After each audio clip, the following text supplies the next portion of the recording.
What is up, guys? Welcome back to the New 52, a channel all about encouraging and empowering you to try new things. My name is Josh, and I already welcomed you back. Starting to run out of ways to intro this. I need to work on that. This week is sponsored by 2 weeks ago, which is where this came from. We're not sponsored. Sorry.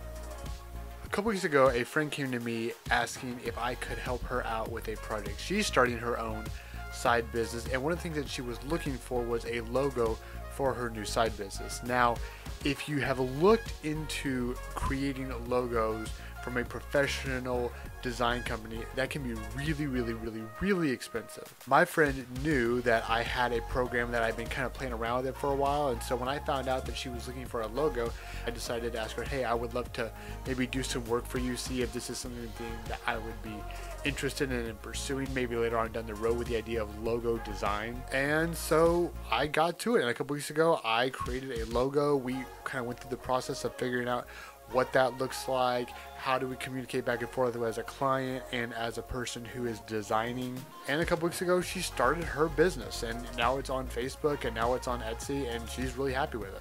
This week's video, even though the trying new thing is creating a logo for someone, for a company, this video is kind of a combination of a bunch of the weeks that we've talked about already. For example, the idea that you should be able to jump in head first.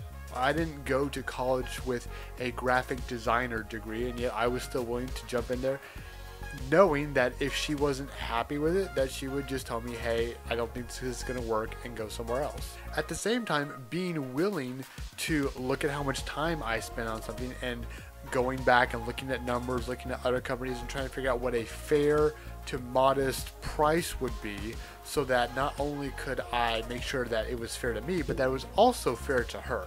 And I think that's really important, that the principles that we talk about here aren't just one-offs. They don't operate in a vacuum. As a matter of fact, when you're trying new things, especially when it looks like you're going to be trying them to maybe make a little bit of extra cash, you might need to combine 2 or 3 or 4 or 5 of these different ideas together.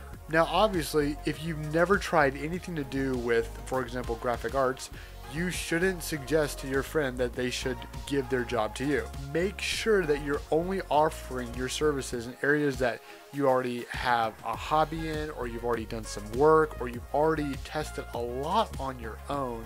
So that way, 1, you're not going to embarrass yourself, and 2, you're also not going to waste your friend's time. Because maybe later on down the road, you might not have been able to help them out with that thing, but you could help them out with something else. But if they're already sure of the fact that you don't know what you're doing, it's going to be really hard for them to trust you with jobs later on down the road. I've had a couple people comment to me in real life that, hey, you know, we expected this channel to be a little bit more exciting.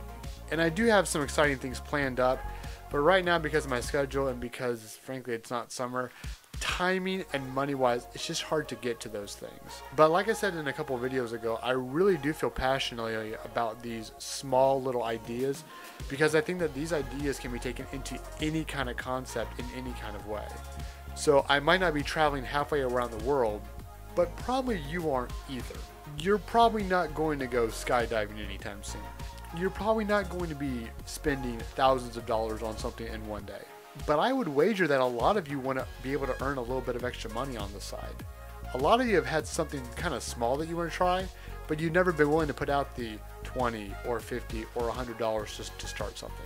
Just as an example, I was talking with a new friend today, and he shared with me how when he and his wife started their sign business, they only had a little bit of money set aside for it, and now they make bank, and now they're back ordered, and now there's all these things going on because they were willing to put out a little bit of extra money at the very start and develop their craft. So that is it for this week. The concept of taking things that we've talked about, combining them together, and not being afraid to put yourself out there and offer your work to people. Maybe you have friends who are trying to start their own side businesses and they need a little bit of extra work done.